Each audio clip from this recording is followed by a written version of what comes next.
बच्चों rotation start करने से पहले जरा हम लोग लीनियर मोशन को एक बार रिकॉल कर लेते हैं। देखिए लीनियर मोशन जब हम लोग पढ़ रहे होते हैं तो जो हमारा ऑब्जेक्ट होता है जिसकी मोशन को हम लोग ऑब्जर्व कर रहे होते हैं वो एक पॉइंट ऑब्जेक्ट की तरह उसे हम ट्रीट करते हैं।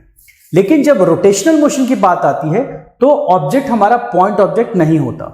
हमारा जो ऑब्जेक्ट होता है वो एक कॉम्प्लेक्स ऑब्जेक्ट होता है जिसको हम लोग बोलते हैं रिजिड बॉडी। तो इस पूरे चैप्टर को समझने के लिए सबसे पहले हमें समझना पड़ेगा कि एक रिजिड बॉडी क्या होती है। बेसिकली क्या है rigid body? Multi point object. बहुत छोटे छोटे पॉइंट ऑब्जेक्ट के कलेक्शन से एक रिजिड बॉडी तैयार होता है। लेकिन रिजिड बॉडी को डिफाइन करने के लिए ऐसे तो बहुत सारी चीजें मल्टी पॉइंट से मिलकर बनी होती हैं, तो जरूरी नहीं है कि उसको हम लोग रिजिड बॉडी बोले। बट हाँ, प्राइम कंडीशन यही है कि वो मल्टी पॉइंट ऑब्जेक्ट होना चाहिए।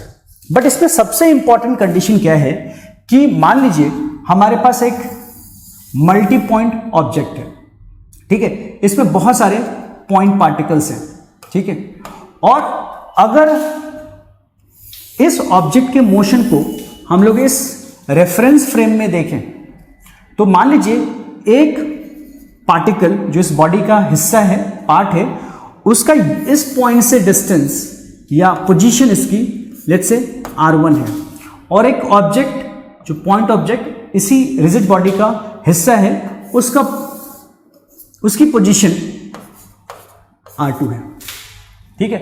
तो अब ये सही मायने में रिजिड बॉडी तब कहलाएगा जब during the motion of this object इनके बीच का सेपरेशन चेंज ना हो।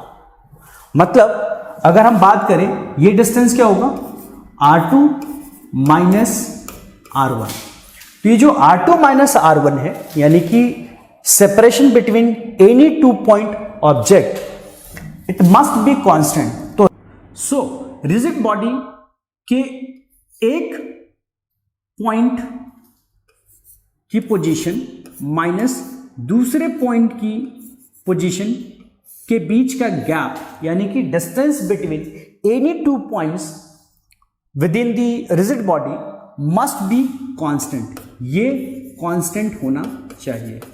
ये बेसिक डेफिनेशन है रिजिड बॉडी का।